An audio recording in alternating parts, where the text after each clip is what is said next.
Selamat siang, Romo, Bapak, Ibu, saudara-saudari yang terkasih.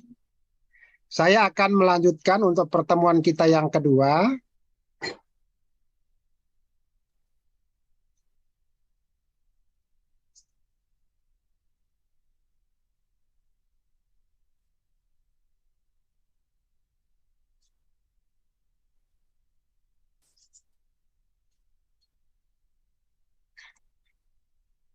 Tema pertemuan yang kedua adalah Allah sumber harapan untuk melawan ketidakadilan. Nah, tentu tema yang kedua ini sangat berkaitan erat dengan tema yang pertama. Ketika relasi seseorang atau umat dengan Allah tidak baik, tadi dikatakan ibadah-ibadah yang palsu, tidak ada ibadah yang sejati, maka tentu saja berdampak kepada kehidupan bermasyarakat. Ketika relasi kita dengan Allah tidak terjalin dengan sepenuh hati atau hanya beribadah asal-asalan, maka akan muncul ketidakadilan. Nah, itulah yang akan menjadi inti daripada pertemuan yang kedua, Allah sumber harapan untuk melawan ketidakadilan. Bersama saya, Pankrasius Niksan dari Paroki Matraman, saya biasa dipanggil Pan. Dan ayat emas, kalau kita menyebutnya demikian, carilah yang baik dan jangan yang jahat, supaya kamu hidup.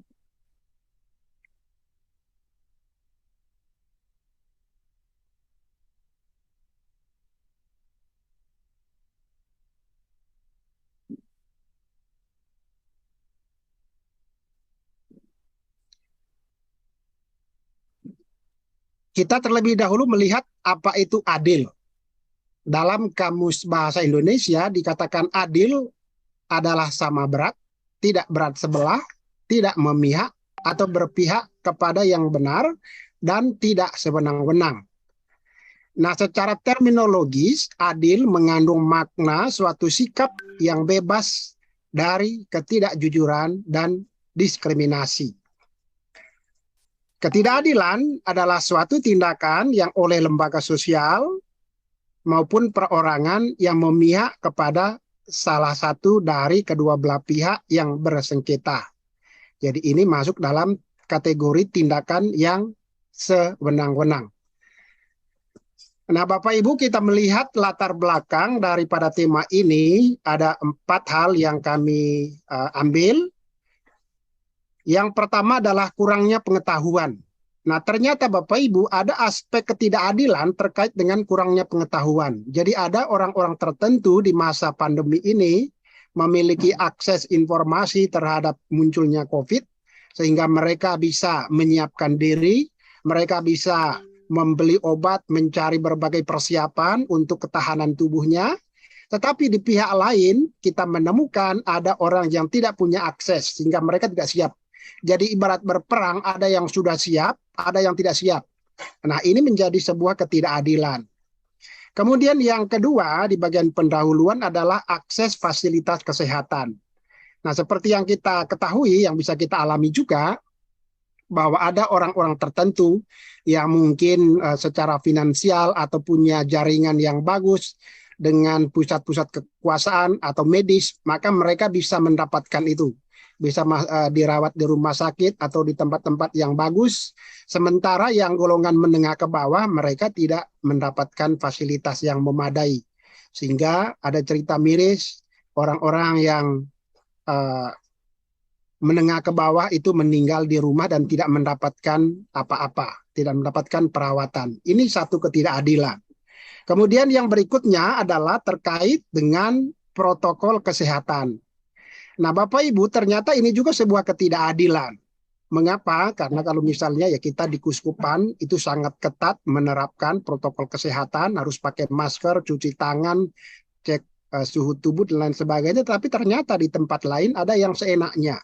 Ya, jadi dari mereka yang seenaknya inilah justru itu bisa menjangkiti, bahkan bisa mempengaruhi kesehatan, bahkan nyawa dari orang yang setia dengan protokol kesehatan. Ini juga suatu ketidakadilan. Kemudian yang terakhir adalah ketidakadilan di dalam bidang ekonomi, dan sosial. Nah, tentu sebelum COVID-19 ini muncul, itu sudah terjadi ya kondisi yang demikian. Tetapi setelah munculnya COVID, ini memperparah kesenjangan di bidang ekonomi maupun bidang sosial. Nah, menjawab situasi ini, maka kepada kita disajikan teks Amos bab 5 ayat 14 sampai 17. Nah, ini ayatnya kami bacakan. Carilah yang baik dan jangan yang jahat supaya kamu hidup. Dengan demikian, Allah semesta alam akan menyertai kamu seperti yang kamu katakan. Bencilah yang jahat dan cintailah yang baik, dan tegakkanlah keadilan di pintu gerbang. Mungkin Tuhan, Allah semesta alam, akan mengasihani sisa-sisa keturunan Yusuf. Sesungguhnya beginilah firman Tuhan Allah semesta alam, Tuhanku.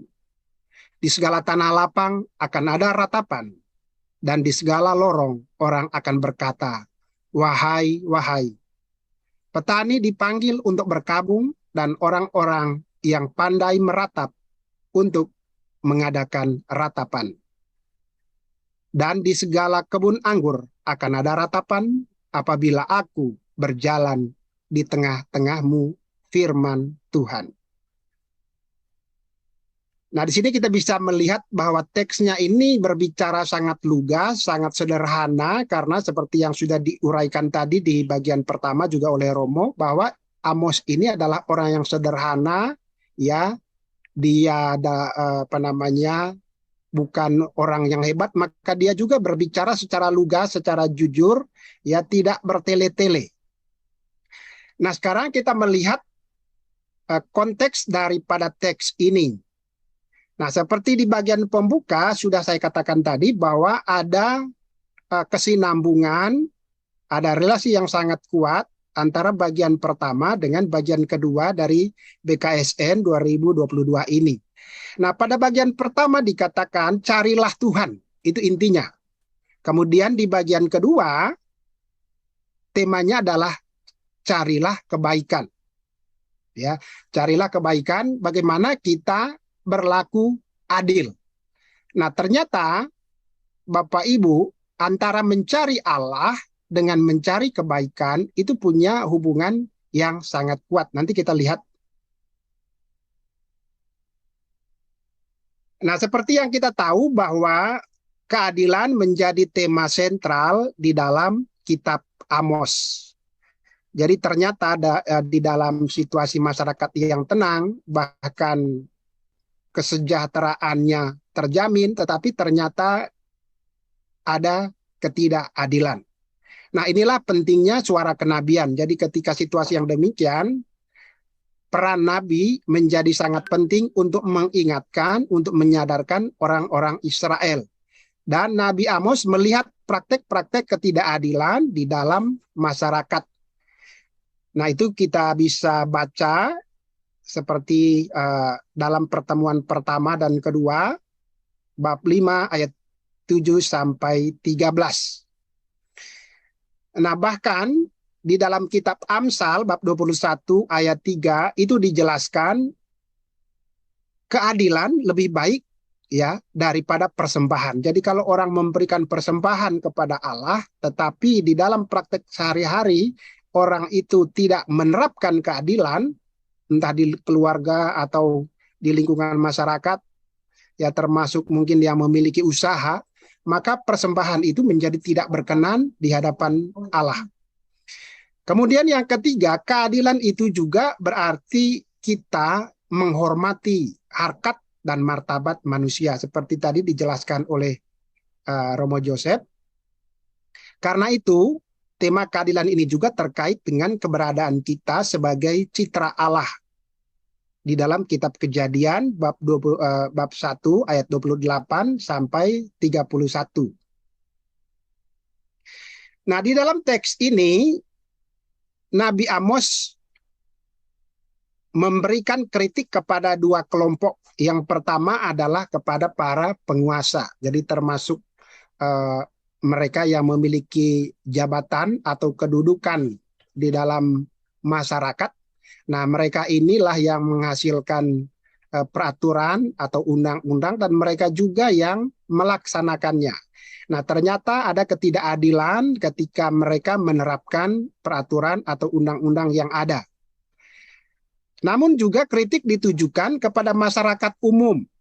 Nah, ternyata Bapak Ibu yang mempraktekkan ketidakadilan tidak hanya penguasa tetapi juga masyarakat umum. Ya, kita bisa melihat misalnya ada main hakim sendiri seperti yang kita jumpai, lalu juga praktek-praktek lain ya di dalam masyarakat kita yang menciptakan kesengsaraan bagi orang lain. Nah, di dalam kitab Amos ini juga mengajak kita untuk memperhatikan keadilan. Jadi keadilan ini menjadi perhatian Allah, karena itu disampaikan oleh Nabi Amos untuk juga menjadi perhatian orang-orang Israel saat itu, dan tentu saja menjadi perhatian umat Uskupan Agung Jakarta saat ini.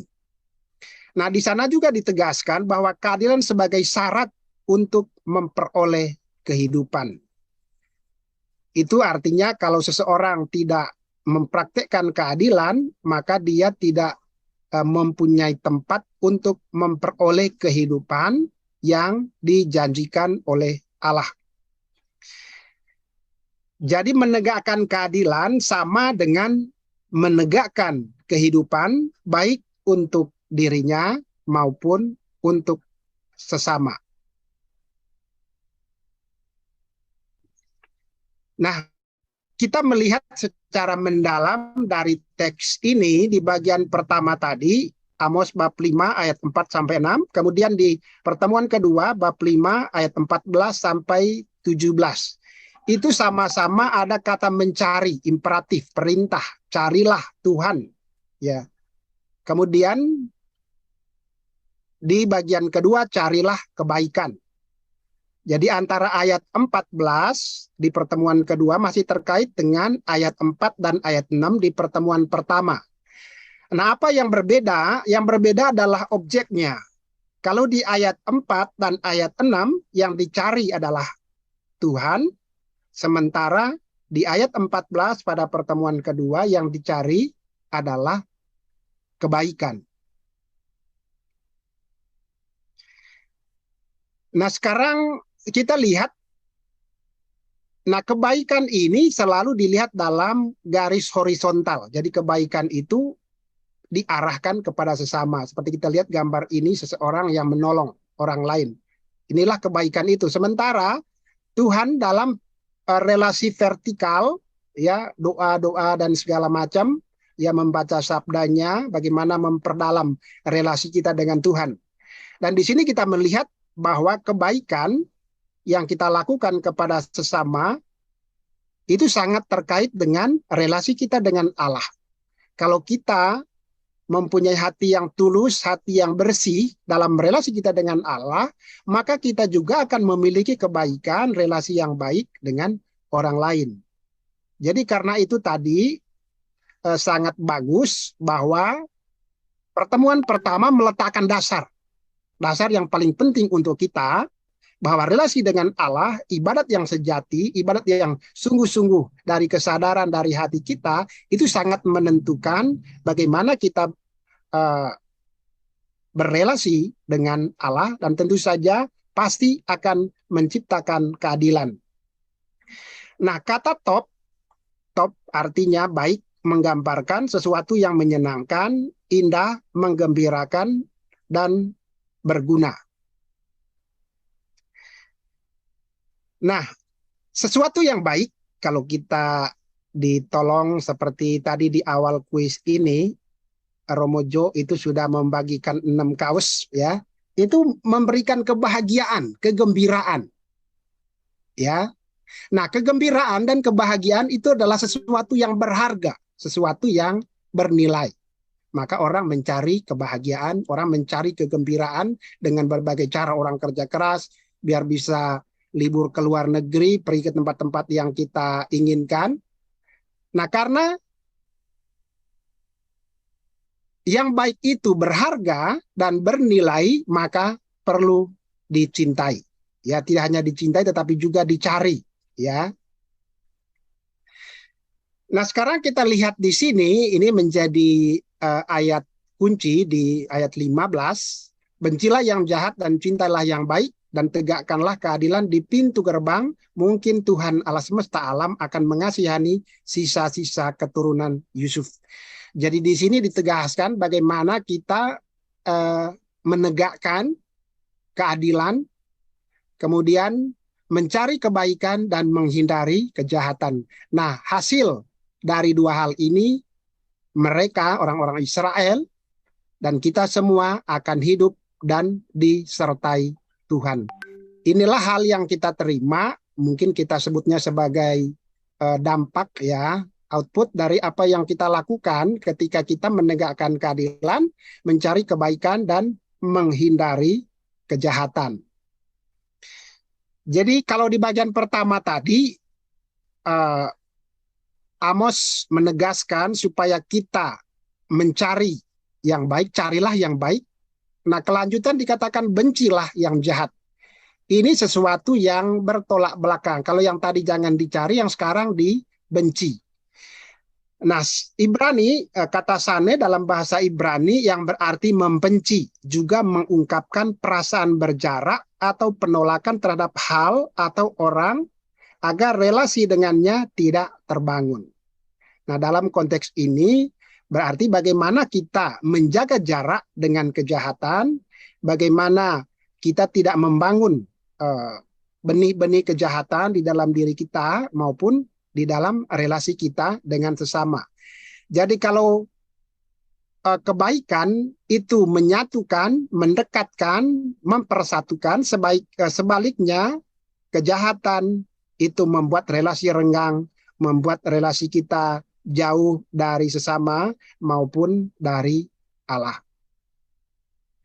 Nah, kemudian bagian yang penting dari ayat 15 ini dikatakan, dan tegakkanlah keadilan di pintu gerbang. Ya. Nah, kenapa disebutkan secara khusus pintu gerbang ini? Karena seperti yang kita ketahui bahwa pintu gerbang pada zaman dulu itu mempunyai fungsi yang sangat strategis, mempunyai fungsi yang sangat penting. Inilah satu-satunya akses keluar masuk orang, ya. Nah, ternyata Bapak Ibu ada hal-hal yang memang harus diselesaikan. Jadi ketika terjadi persoalan, maka persoalan itu diselesaikan di pintu gerbang. Nah, dengan diselesaikan di pintu gerbang, orang akan melihat. Jadi ini pengadilan yang dilakukan secara terbuka, secara transparan, bisa dilihat oleh orang lain. Ya, kalau dulu kan dari mulut ke mulut, ya kalau sekarang bisa cepat viral dengan kita memfoto atau memvideokan sebuah kejadian. Kalau pada zaman dulu tidak, ya dari mulut ke mulut cerita itu beredar. Tetapi ini menjadi satu pembelajaran bagi orang-orang yang melihat ketika kejahatan itu ditegakkan, yang berlaku tidak adil itu dihukum, sementara yang berlaku adil tentu saja dilepaskan atau mendapatkan kebaikan-kebaikan dari orang lain. Nah, maka kalau dikatakan tegakkanlah keadilan di pintu gerbang, itu sama dengan mencari yang baik dan membenci yang jahat. Jadi di sini kita bisa melihat bahwa tidak ada praktik pengambilan keputusan, terutama terkait keadilan itu dilakukan secara sembunyi-sembunyi, tetapi benar-benar dilakukan secara terbuka, bisa dilihat oleh semua orang.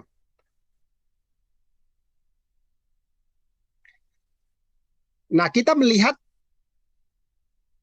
hubungan ya antara kebaikan itu dengan keadilan, dengan carilah kebaikan dan bencilah kejahatan.